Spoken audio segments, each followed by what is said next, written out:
This mason jar is from 1896 to 1910. And I bought it for $1 because it's an important part of the evolution of American society.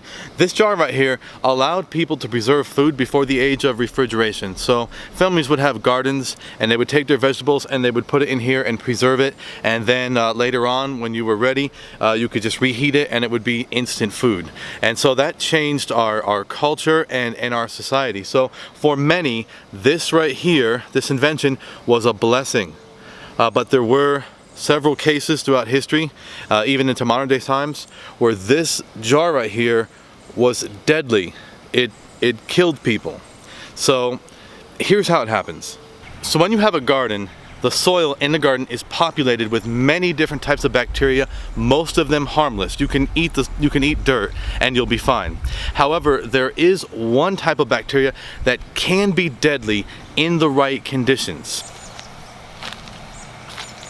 So when you pick your vegetables, there's always dirt on the vegetables, and you can never get all of the bacteria and dirt off. There's always some remaining. Most of it is harmless. Clostridium botulinum, the bacteria responsible for the food poisoning botulism, lives in the soil, and small amounts of this bacteria are completely harmless. It won't hurt you.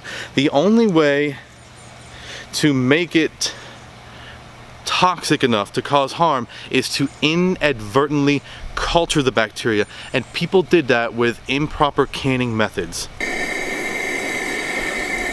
Alright, so people would take vegetables and they would cut them up and wash them and put them in the canning jars, and then they would heat them in a water bath canner. Now the water bath canner only gets to be about 212 degrees, and that is adequate for killing most types of bacteria.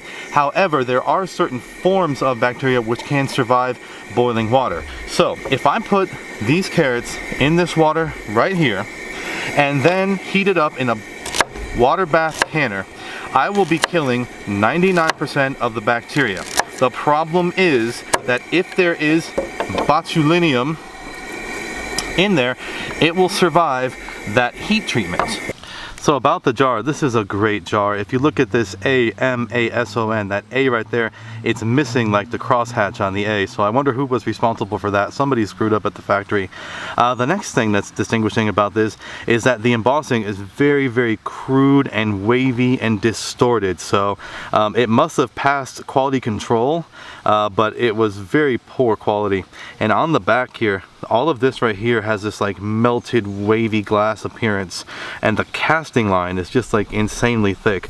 So because of all these imperfections, I'm going to say that this is from closer to 1896 rather than 1910.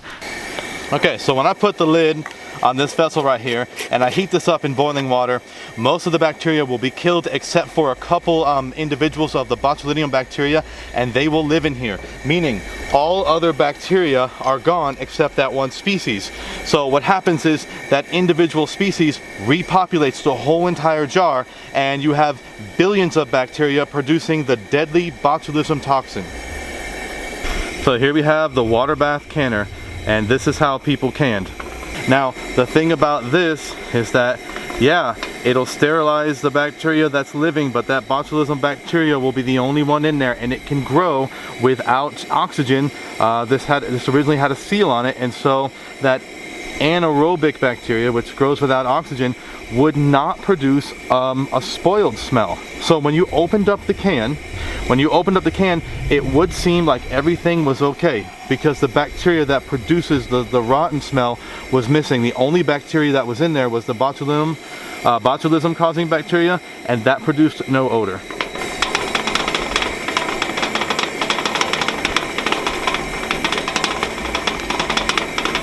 So the main way that people died from botulism food poisoning is by paralysis. And when I do genealogy research, I read time and time again people dying from instances of paralysis.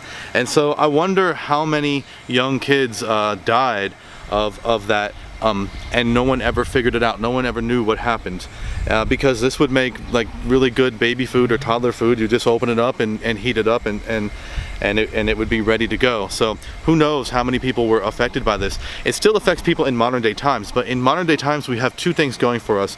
Number one, if you mix acid, some type of acid like vinegar, in this food product here, then the botulism bacteria will be inhibited. Another thing is that non-acidic foods such as these carrots can be heated in a pressure canner, which gets a whole lot hotter than 212 degrees. So some things that could have been done to prevent this from happening is to simply heat it up. Even if this was just infested with the botulism bacteria and the botulism toxin, if you opened it up and heated it to boiling for about 10 minutes, then the toxin would be denatured, meaning that the molecules of the toxin would fall apart, become other substances that were harmless. So I've heard stories of people's grandmothers heating up canned goods because that's what their grandmother did, and that's what grandmother did. So maybe they were onto something. And so there you have it, 1896 mason jar, and the story of how the mason jar influenced our society and gave many people valuable nutrients, vitamins, and minerals, but sadly many people unknowingly died ingesting botulism poisoning. So that's something that needs to be appreciated and considered the next time you open up a can. I'll see you next time. Thank you.